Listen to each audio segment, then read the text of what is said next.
everybody, I'm Dana. And I'm Ashley. And this is A Dash of PT. So right now, as we know, this past year has been all about getting creative, pivoting, and really kind of inventing new ways to do things that we're used to doing completely differently. And one of those things has been having our children do school from home. Correct.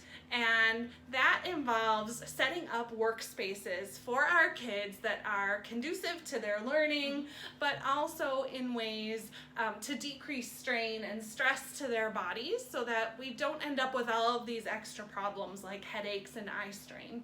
And unfortunately, this isn't a one-size-fits-all. So you really need to take a look at your workspace at home, the size of your child. So, you know, are they in elementary school? Are they in high school? Where will they be doing a lot of their e-learning? And looking to see what's going to work best to prevent any sort of injury, like Dana sort of alluded to, but, you know, neck pain, back pain, hip pain, etc. Right, and so that's what we call ergonomics, which is tailoring a workspace and customizing it to that specific individual so that we're really reducing the risk of these cumulative things that cause pain and dysfunction later on. And the great thing about this is these tips are great for moms and dads who are still working from home right now. Okay, moms and dads, so what we want to talk about now is some of the bad postures that you might see your kids getting into at home when they're doing their e-learning, and then Dana's going to talk about how we can work to modify that. And let me just say, our kids are very creative on the postures they get into when they are doing remote learning. Yes. So we will have some pictures put up too, so you can see some of these bad postures, and then we'll put some pictures up to see ways to modify that. So I think the number one thing you want to avoid is that sort of slouched over, forward head. A lot of people, adults as well, get into it at the end of a day, or if they've been in front of a Zoom call or a meeting for a long period of time. It's just something that you just sort of slouch down. But that can cause things like neck pain, upper back pain, maybe even some shoulder impingement. So that will address. Like Dana said, they're really creative about positions they get into. So, you know, are they under all their blankets in bed? You know, laying like this on their laptop, again with their neck all the way upward into what we call extension. Are they kind of laying on the couch on their side like this position for long periods of time? Are they hiding under the table doing their e-learning with the chair pulled out and the laptop on the chair, so their arms are kind of like what I call little T-Rex arms? So there's different postures that you want to avoid for extended periods of time, so you don't have those reports of, you know, neck, back, shoulder, even lower body pain. Absolutely. So there's a lot that we can do to modify those postures and to encourage an upright posture. And I think one of the hardest things, and I know I'm guilty of it here at work, we're all working on, more often than not, laptops, and a lot of our kids in the area are working on Chromebooks, so that screen is attached to the keyboard, and what happens is we start hunching over our screens and over the keyboard, and that just encourages that forward head posture. So one thing that we can do is I recommend a lot of times is getting a separate keyboard, a Bluetooth keyboard, or some of the Chromebooks will actually, you can use a USB adapted keyboard and plug in a second keyboard, and then use some books or some Rubbermaid boxes or whatever you have laying around at home to raise the Chromebook up so the monitor is at eye level, and then you have a separate keyboard so that you can type with your shoulders relaxed. I really like that, and that changes posture almost immediately and really reduces a lot of those forward head issues that we start to come into. Another problem that we have is headaches and eye strain, and that can be from the glare off of the computer screen, so filters and things that can go over the screen, or Ashley's gonna model our blue light filtering glasses, which are actually very fashionable looking. Yes, I like them.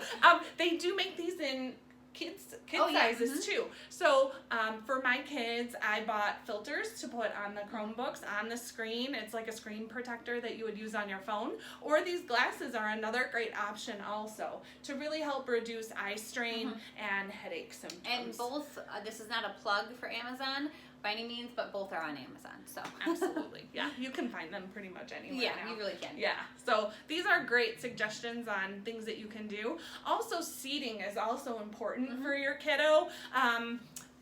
A lot of times, you know, some kids, all we have at home is just a folding chair or whatever. That's fine. Maybe put a pillow on it so there's some cushioning. If you have a chair with arms, that's even better, so that they can rest their arms while they type. That prevents the shoulders from hiking up. And some kids, especially the ones that like to squirm and move around, and I can't blame them, but an exercise ball is a really great surface for anyone to sit on, honestly, because it really encourages good upright posture while you're able to squirm and move around a little bit too. Yeah. So one of the hardest things about working from home, doing school from home for our kids, is our bodies were made to move. Our bodies were not made to sit at a desk in front of a Chromebook or in front of a laptop all day. So one of the things that is really important is to take movement breaks. And it doesn't take a lot of time to counteract that static sitting posture that we get into during the day. 30 seconds every 15 minutes is all you need to do throughout the day to kind of break up the monotony of this forward posture that we tend to get into.